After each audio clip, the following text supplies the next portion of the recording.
Hello everyone. रघुवर GK में आप सभी का स्वागत है।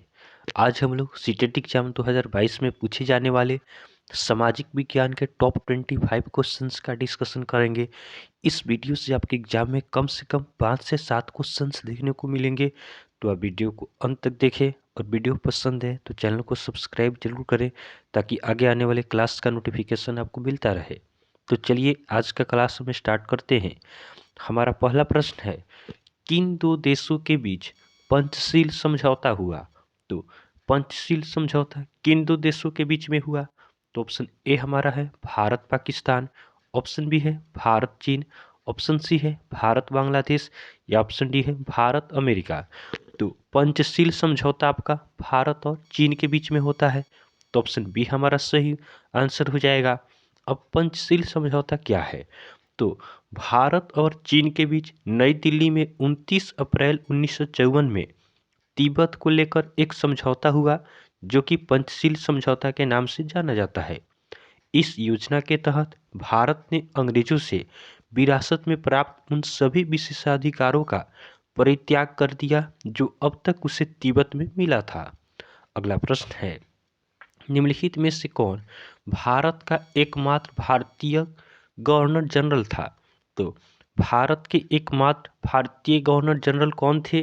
तो ऑप्शन ए हमारा है B Pattabhi Sitaramayya, option B है टीटी कृष्णमाचारी, ऑप्शन सी है सी राजगोपालाचारी, या ऑप्शन डी है डॉक्टर सर्वपल्ली राधाकृष्णन। तो भारत के एकमात्र भारतीय गवर्नर जनरल थे आपका सी राजगोपालाचारी, तो ऑप्शन सी हमारा सही आंसर हो जाएगा। नेक्स्ट क्वेश्चन को देखते हैं। अगला प्रश्न है, निम्नलिखित में से किसने भारत की रियासतों को एकीकृत करने में निर्णायक भूमिका निभाई थी? तो इनमें से कौन आपका भारत की रियासतों को एकीकृत करने में निर्णायक भूमिका निभाई थी? तो ऑप्शन ए हमारा है सरदार वल्लभ भाई पटेल, ऑप्शन बी है सी राजगोपालाचारी, ऑप्शन सी है डॉक्टर बी आर अम्बेडकर, या ऑप्शन डी है जवाहरलाल नेहरू। तो भारत की रियासतों को एकीकृत करने में निर्णायक भूमिका निभाई थी आपका सरदार वल्लभ भाई पटेल ने, तो ऑप्शन ए हमारा सही आंसर होगा। अगला प्रश्न है, महात्मा गांधी को किसने वन मैन आर्मी कहा था? महात्मा गांधी को किसने वन मैन आर्मी कहा था? तो यह कहा था आपका लॉर्ड माउंटबेटन ने, तो ऑप्शन बी हमारा सही आंसर हो जाएगा। देश विभाजन के समय चल रहे दंगों के दौरान महात्मा गांधी की सक्रियता को देखते हुए माउंटबेटन ने उन्हें वन मैन आर्मी कहा था, तो ऑप्शन बी हमारा सही आंसर है। नेक्स्ट क्वेश्चन को देखते हैं, भारत में योजना आयोग की स्थापना कब हुई? भारत में योजना आयोग की स्थापना कब होती है? तो ऑप्शन ए हमारा है वर्ष 1950 में, ऑप्शन बी है वर्ष 1960 में, ऑप्शन सी है वर्ष 1970 में, या ऑप्शन डी है वर्ष 1975 में। तो भारत में योजना आयोग की स्थापना आपका होता है वर्ष 1950 में, तो ऑप्शन ए हमारा सही आंसर होगा। अब योजना आयोग, तो मार्च आपका 15 मार्च 1950 को पंडित जवाहरलाल नेहरू की अध्यक्षता में योजना आयोग का गठन किया गया, परंतु अब योजना आयोग का नाम बदलकर नीति आयोग कर दिया गया है। अब योजना आयोग क्या हो गया है? योजना आयोग का नाम बदलकर नीति आयोग कर दिया गया है, और नीति आयोग का स्थापना आपका होता है 1 जनवरी 2015 को। तो अब योजना आयोग से क्या हो गया है? नीति आयोग।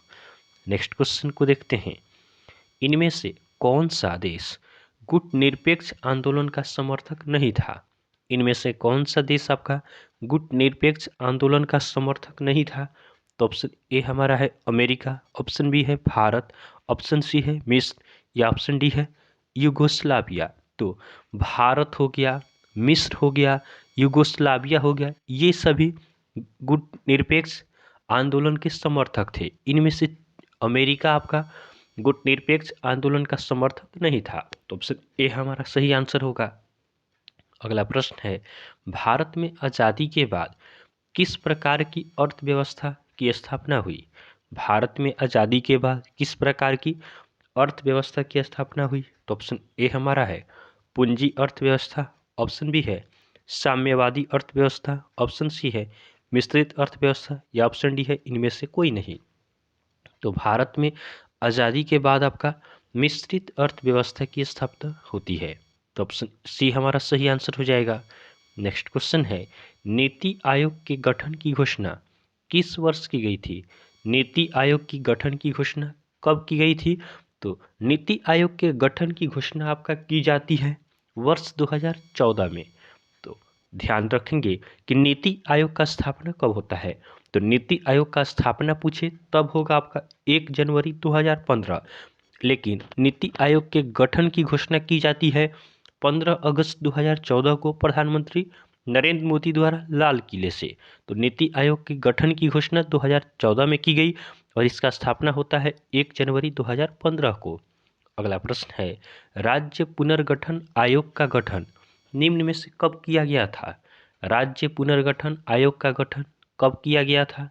तो ऑप्शन ए हमारा है 1954, ऑप्शन बी है 1955, ऑप्शन सी है 1956 या ऑप्शन डी है 1957।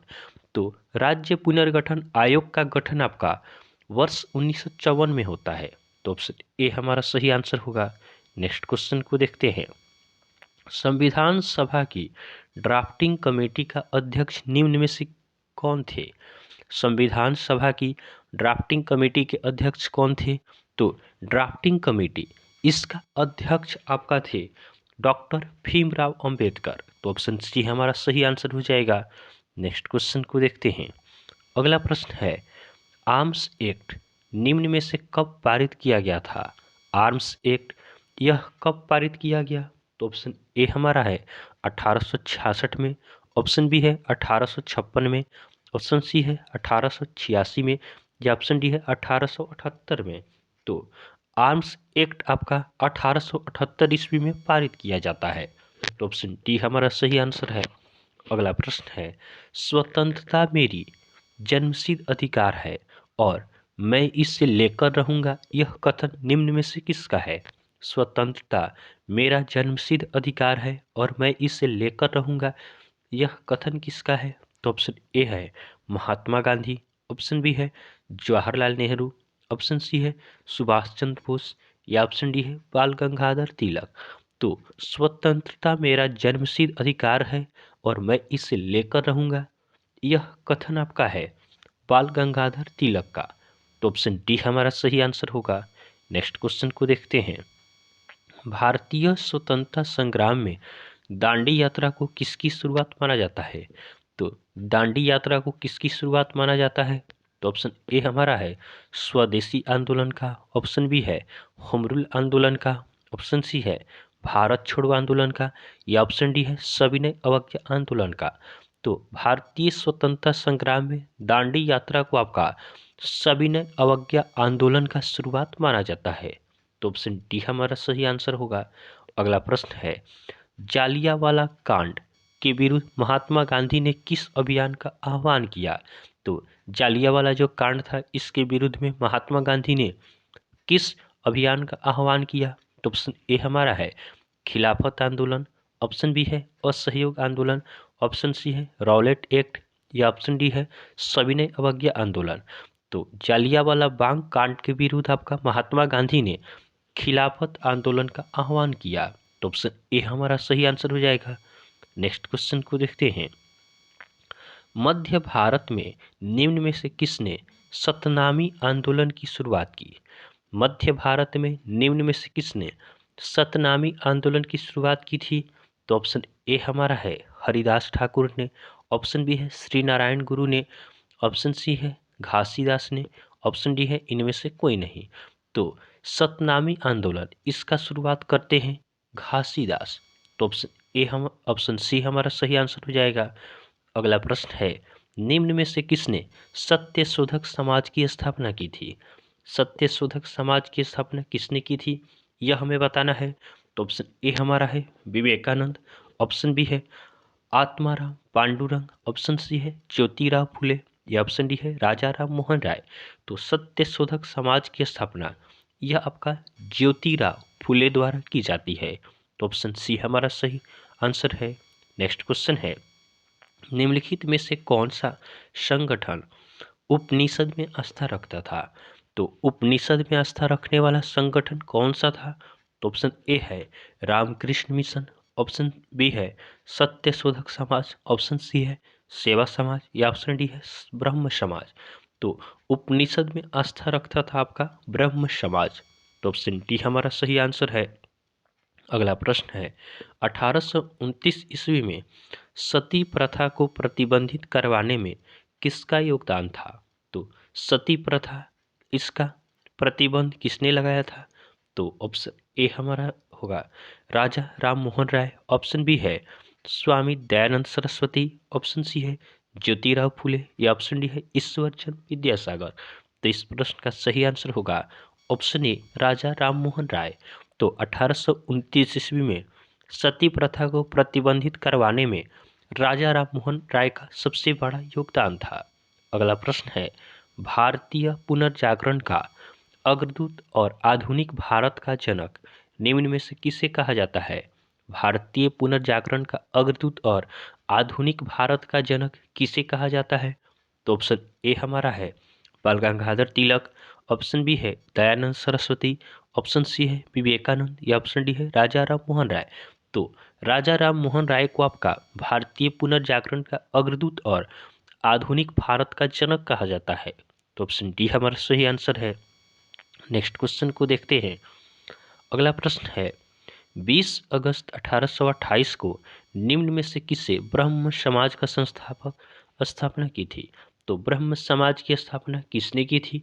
तो ब्रह्म समाज की स्थापना आपका की जाती है राजा राम मोहन राय द्वारा। तो ऑप्शन सी हमारा सही आंसर हो जाएगा। नेक्स्ट क्वेश्चन को देखते हैं। अगला प्रश्न है प्रार्थना समाज के संदर्भ में निम्न में से कौन सा कथन सत्य है? प्रार्थना समाज के संदर्भ में कौन सा कथन सही है? तो ऑप्शन ए हमारा है प्रार्थना समाज के संस्थापक आत्माराम पांडुरंग थे। तो यह सही है कि जो आपका प्रार्थना समाज था इसके संस्थापक आत्माराम पांडुरंग थे।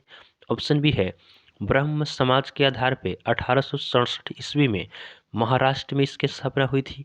तो ये भी सही है। ऑप्शन सी है प्रार्थना समाज ने जाति व्यवस्था का विरोध किया। तो ये भी सही है। तो हमारा सही आंसर हो जाएगा ऑप्शन डी उपरोक्त सभी। नेक्स्ट क्वेश्चन को देखते हैं। अगला प्रश्न है ज्योतिराव फूले ने निम्न में से कब सत्य शोधक समाज की स्थापना की?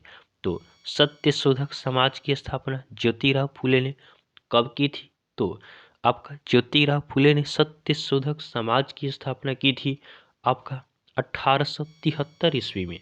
तो ऑप्शन सी हमारा सही आंसर हो जाएगा। नेक्स्ट क्वेश्चन को देखते हैं। अगला प्रश्न है कानपुर में किस शासक ने खुद को पेशवा कहा? कानपुर में किस शासक ने खुद को पेशवा कहा था?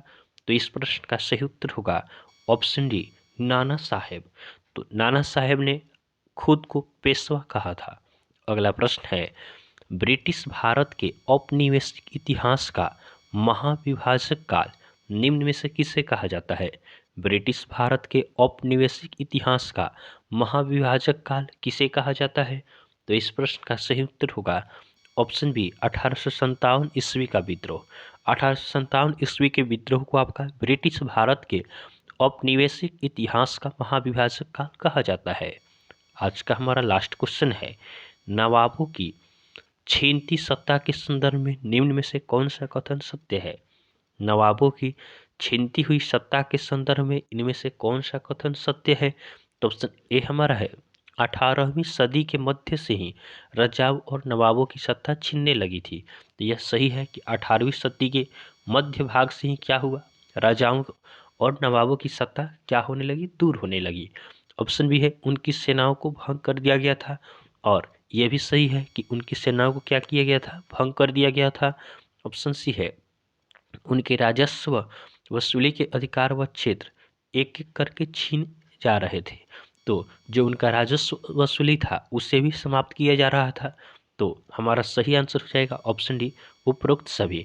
तो ये सभी आपका कारण थे नवाबों की छीनती हुई सत्ता के। तो इस तरह हमने सामाजिक विज्ञान के टॉप 25 क्वेश्चंस का डिस्कशन किया है। इनमें से 5 से 7 क्वेश्चंस आपके एग्जाम में देखने को जरूर मिलेंगे। तो आपको वीडियो पसंद आया हो तो आप वीडियो को लाइक करें, चैनल को सब्सक्राइब करें तथा अपने फ्रेंड के साथ जरूर शेयर करें। तो चलिए आज के लिए हम इतना ही रखते हैं, फिर नेक्स्ट वीडियो में आपसे मिलेंगे। तब तक के लिए धन्यवाद।